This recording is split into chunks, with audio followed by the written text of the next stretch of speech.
Conocarpus ఇప్పుడు రెండు తెలుగు రాష్ట్రాలని ఊపేస్తున్న వివాదం ఇది. ఈ చెట్లను నాటాలా నరకాలా? అవి విషవృక్షాలా లేక కల్పవృక్షాలా? వాటి వాయువు పీల్చితే మన ఆయువు తగ్గిపోతుందా? కోనోకార్పస్ చెట్ల వల్ల ప్రాణాలకే ప్రమాదం అంటారు కొందరు.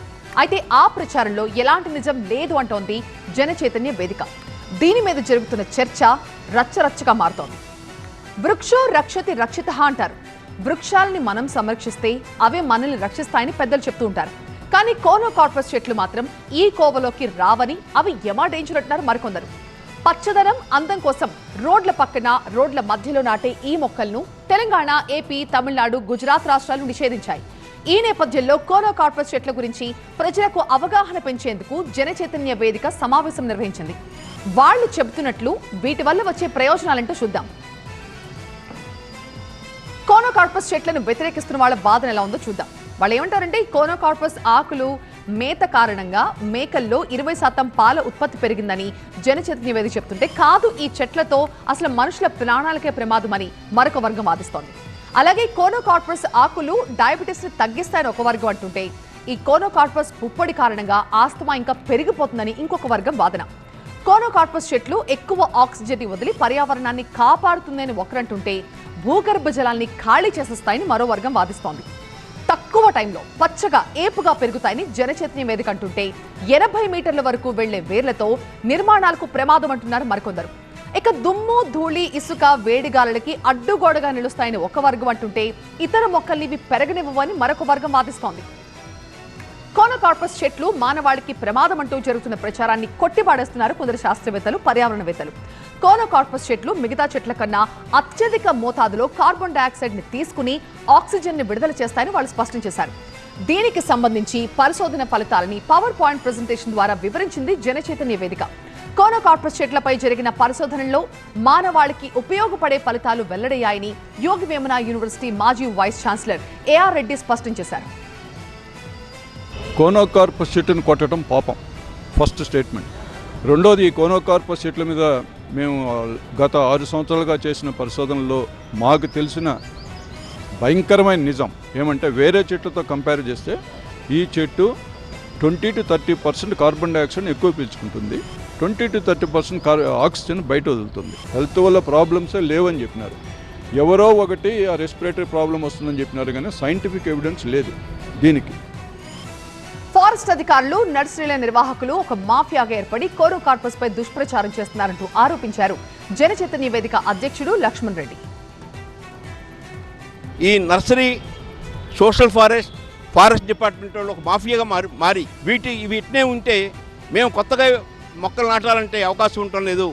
ఈ 70-80 సంవత్సరాల నుంచి కొన్ని వందల కోట్ల మొక్కల్ని నాటుతున్నట్టు అకౌంట్లో చూపించి ఆచరణలో 2% కూడా అవి పెరగకుండా ఉండటంతో ఎవ్రీ ఇయర్ మళ్ళీ అదే వన మహోత్సవాలు జరుపుతూ ఉన్నారు. అందుకని ఈ మొక్కని ఒక పిచ్చి కుక్కగా మార్చి ప్రతి ఒక్కరూ ఈ మొక్కని చంపేటట్టుగా, నరికేటట్టుగా పెద్ద ఎత్తున ప్రచారం చేశారు.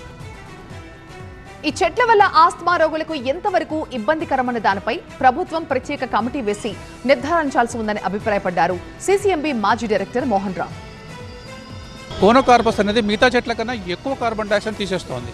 ఇది యూనివర్సిటీ ఫెడరల్లో చేసిన పరిశోధనలు కాకుండా మిగతా చాలా చోట్ల పరిశోధనలు తెలిసింది ఏంటంటే, కోనోకార్పస్ అనే మొక్క గాలిలో ఉన్న కార్బన్ డైఆక్సైడ్ని ఎక్కువ శాతం అబ్జర్వ్ చేస్తోంది, ఆక్సిజన్ వదులుతోంది.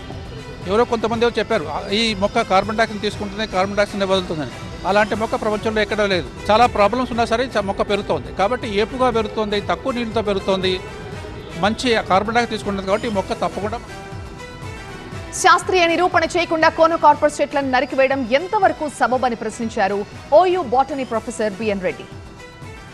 హైవేల మీద ఇళ్ల మధ్యన, కాలనీల మధ్యన కోనోకార్పస్ పెట్టడం వల్ల న్యాచురల్లీ పక్కనే ఉంటారు, రోజంతా పుప్పొడి పీలుస్తారు, కాబట్టి సమస్య ఉంటుంది. ఖచ్చితంగా కాలనీల మధ్యన, సిటీల మధ్యన కాకుండా ఊరు బయట పెంచితే ఎవరికి సమస్య ఉంది?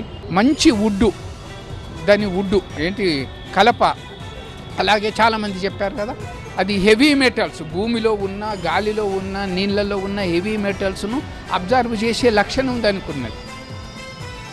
కోనోకార్పస్ చెట్లను పరిరక్షించాలి అంటున్నారు జనచైతన్య వేదిక సభ్యుడు నాగేంద్ర ప్రసాద్. ఏదైనా ఒక నేరం చేసే జేబు పిక్ పాకెట్నే విచారించి చేస్తున్నాం, కానీ ఈ మొక్కల్ని చంపడం అనేది, తీసేయడం అనేది ఎలాంటి విచారణ లేకుండా మొక్కలు నరకడం అనేది సరైన చర్య కాదు. దీన్ని సుప్రీంకోర్టు ఏ మొక్కనైనా కొట్టితే అది పనిష్బుల్ అని ప్రకటించింది. దీనికోసం ఒక శిక్ష కూడా వెళ్తున్నప్పుడు దాన్ని పట్టించుకోకుండా ప్రభుత్వం నిర్ణయం ముందుకు పోవడం మాత్రం మంచిది కాదనేది మా అభిప్రాయం, జనచైతన్య అభిప్రాయం. ఏడాకులు పాలమ్ము దీని వల్ల కీడమ్ము, ఆరోగ్యం పాడు చేసే మన బతుకు సేటమ్ము. ఏడాకులు పాలమ్ము దీని వల్ల కీడమ్ము, ఏడాకులు పాలమ్ము దీని వల్ల కీడమ్ము. ఇక కోనోకార్పస్ చెట్లని దెయ్యం చెట్లంటూ విమర్శిస్తున్నారు మరికొంతమంది. వాటిపైన ప్రజలకు అవగాహన కల్పిస్తున్నారు ఉత్తరాంధ్ర ప్రజా గాయకుడు మజ్జి దేవిశ్రీ. కోనోకార్పస్ చెట్లపై ప్రత్యేకంగా ఒక పాటనే రాశారు. కోనోకార్పస్ చెట్లతో లాభం ఎంత, నష్టాలెంతో వివరిస్తున్నారు. అలాగే వీటికి ప్రత్యామ్నాయం ఏంటో కూడా ఆయన చెప్తున్నారు. ఈ మొక్కల వల్ల అది లాభాలు ఎన్ని ఉన్నాయో నష్టాలు కూడా ఎన్ని ఉన్నాయి. కాబట్టి నష్టాలు ఉన్నాయి కాబట్టి ఇవి తీసేసి దేవతా వృక్షాలు, ఎందుకంటే ప్రభుత్వానికి ఖర్చుతో కూడుకున్న పనే. రావి, మర్రి, వేప, నేరేడు, మారేడు అవన్నీ దేవతా వృక్షాలు నాటితే బాగుంటుందని చెప్పి, ఆరోగ్యంగా ఉంటుందని చెప్పి తెలియజేస్తుంది. కోనోకార్పస్ చెట్లు భూగర్భ జలాలను ఖాళీ చేయడంతో పాటుగా మౌలిక సదుపాయాలను దెబ్బతీస్తాయంటున్నారు retired deputy conservator of forest Hariprasad. ఈ చెట్ల నుంచి వచ్చే పుప్పొడితో శ్వాసకోశ వ్యాధులు పెరుగుతాయంటున్నారు ఓయూ ప్రొఫెసర్ డాక్టర్ శ్రీనివాస్. వీటి నుంచి మనకు అధిక మోతాదులో పోలేన్ వస్తుంది అన్నమాట.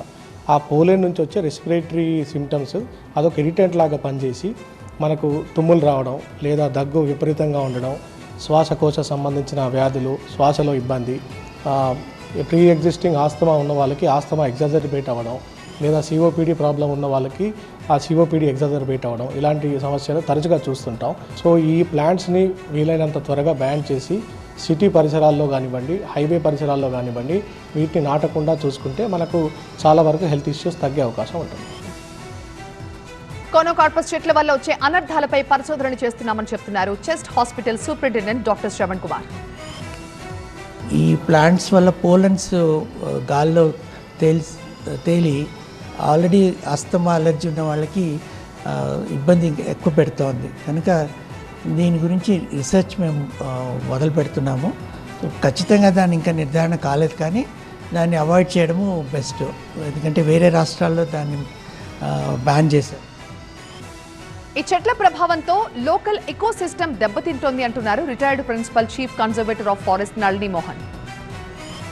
దీని యొక్క ప్రభావం లోకల్గా ఉండేటువంటి ఎకోసిస్టమ్ మీద, ఎన్విరాన్మెంట్ మీద పడుతుంది అనేటువంటి కొన్ని వాదనలు, కొన్ని స్టడీస్ కూడా బయటకు వచ్చినాయి. అవి నీటి నిల్వల మీద ఎఫెక్ట్ చూపిస్తున్నాయని, నీటి నిల్వల్ని తగ్గిస్తున్నాయని, అంతేకాకుండా వేరే ఇతర జాతుల మొక్కల్ని పెరగనివ్వకుండా అవి ఇన్వేజివ్ స్పీసీస్గా మారుతున్నాయని, నెగిటివ్గా ఉందని రిపోర్ట్స్ ఉన్నాయి. ఆఫ్రికా, అమెరికా ఖండాల నుంచి వచ్చిన ఈ స్పీషీస్ వల్ల నష్టం తప్పదని హెచ్చరించారు పర్యావరణవేత్త నరసింహారెడ్డి. ఎక్కడి నుంచో తీసుకొచ్చి పెట్టడం వల్ల రకరకాల పరిణామాలు ఏర్పడుతున్నాయి. అందుకే ప్లాంట్ క్వారంటైన్ యాక్ట్ అని ఒక చట్టం ఉంది. ప్రతి దేశము ఆ చట్టాలని అమలు చేస్తున్నాయి. వాటిని తీసుకురావడం వల్ల అక్కడ స్థానికంగా జరిగే పరిణామాలు ఇప్పటివరకైతే అనుభవపూర్వకంగా నెగిటివ్గా ఉన్నాయి.